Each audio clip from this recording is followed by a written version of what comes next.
Hello Risers, we are back again in Asia Rising Daily Show. Today we invited a very special guest. He's very famous individual in the new media field and apparently known as a pioneer of internet art. Can you guess who it is? It's Raphael Rosendahl. Let's all give him all around applause to welcome him. Thank you for inviting me to this show. It's a pleasure for me to be here. No, it's a pleasure of us to all the risers who's watching here. A few days before, our PR team tried to contact Raphael. However, we encountered some problems along the way. As a result, we only managed to contact him one day before the event. The best part is he managed to come and kept his promise to attend the show. Oh please, you're overreacting. Your show is incredible. I really love how you managed to let the artists you invited to casually explain the process to achieve their work while casually talking about their current daily life too. I mean, I doubt any artist would turn on the opportunity to be here. Besides, I happen to have some time today too, and I'm sure most artists would have done the same. To all of the teams, did you hear that? The Raphael did not mention that our show is incredible. We will be on par with tonight's show soon. I'm sure you guys will, I believe it. So Raphael, can you do a little bit of introduction? Maybe some of the writers here doesn't know yet about you. So I think that it will be great for you to do a little bit of introduction. We all know you! We love you! Thank you! I knew that too. I love you guys too! Thank you for all your support! Hello fellow racers! My name is Raphael Rosendahl. I am a Dutch Brazilian artist and I am currently residing in New York. I use the internet as my canvas and exhibited my work in several places. So humbling yourself. For your information, his work has been exhibited and all around the world. It's not only in Europe and South America, but you can also see his works in South Africa and Asia. Well, if you know so much about me, why didn't you ask me things you would like to know? Please do tell me the details of your first exhibition. I heard it from my coworkers and they say that it was amazing. I searched for it and literally, the first thing which comes up in my mind is this person crazy? Well, of course, in a good way. I swear we should hang out outside of the show after this. You are a funny guy. Well, I held my first solo museum exhibition called Generosity at Towada Art Center, Aomori Prefecture. And I remember back then I was so excited to showcase my work. And I mean, I still am excited to showcase all of my work. But you know, the first is always special to everyone. It is. I remember the first time meeting you and it felt really special. I seriously can't tell if you're being serious or not. I'm serious and I really do feel special about it.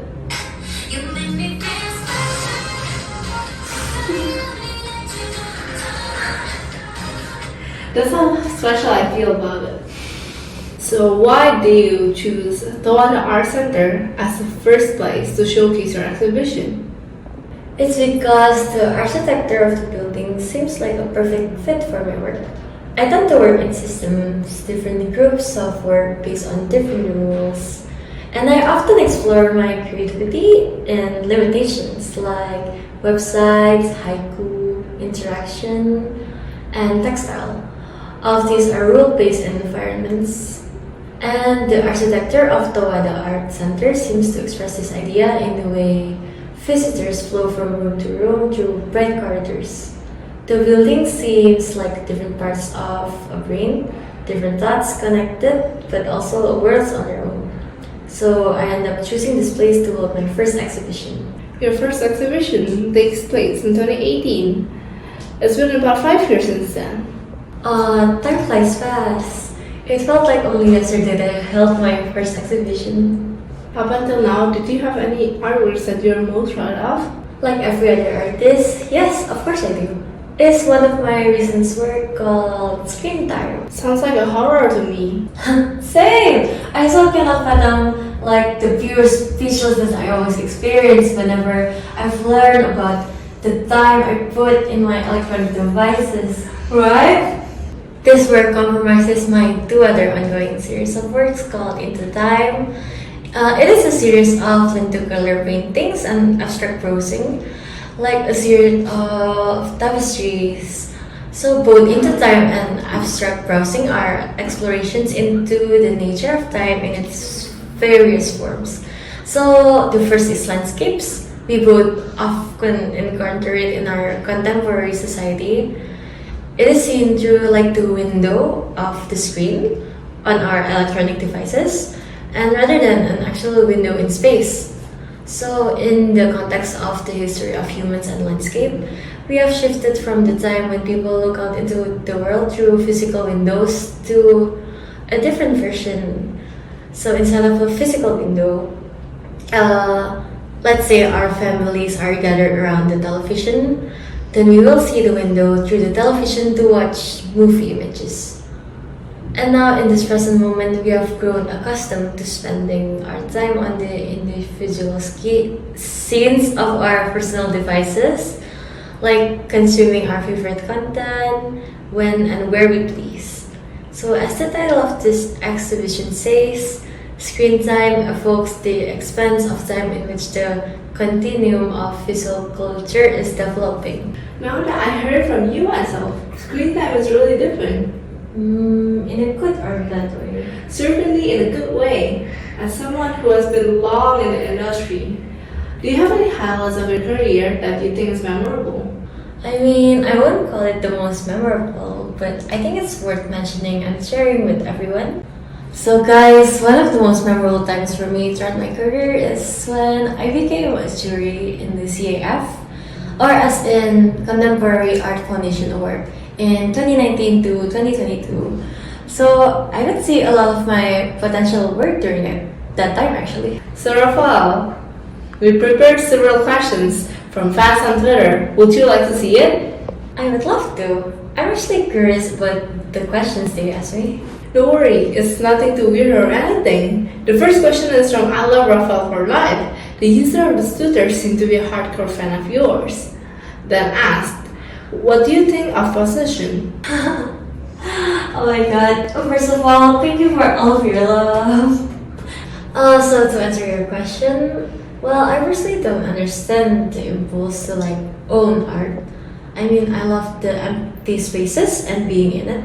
It's the most inspiring concept to me because there's nothing else to do except for finding new ideas. And to me, ownership is a prison of obligations. But, of course, I need money to make what I want, so I certainly don't judge the desires of the people who purchase my work. I'm even happy that they are willing to take the burden of storage, as it allows me to make something new. It's just that the more money I have, the poorer I felt. And there's more to lose. I made a good amount of money this year, more than I ever have, but I have no idea what to do with it other than to keep it in a jar and feed it. The money I have made me feel safe, yet I also feel like I'm not. I never thought about money that way before. Now that you thought about it, I see money in a different way. I never thought about it too until I made more money than I usually make. It brings me a different concept of money and possession. The last question is from art enthusiasts. They ask how do we identify whether an artist is serious or not. I have been in several exhibitions and some of them are showcasing works about the modern times. However, I think that it's pretty questionable since there are many artworks, it's just a dot or weird patterns and even children can draw this on the walls. I don't catch what they mean by questionable, but I think a serious artist is someone that does more thinking than doing. They do research, provoke but don't offend, and are often seen alone, enjoy encounters, question authority, and are comfortable around power. It's not a stereotype of a serious artist, but I just think it's what I think they are like. To be honest, I think some serious artists are the opposite of what you have mentioned, but I agree that most of them that I met match the description you made. Thank you to all the Twitter fans that have sent us questions. But once again, we want to apologize to you for not using all of the questions in the show due to the factor of time.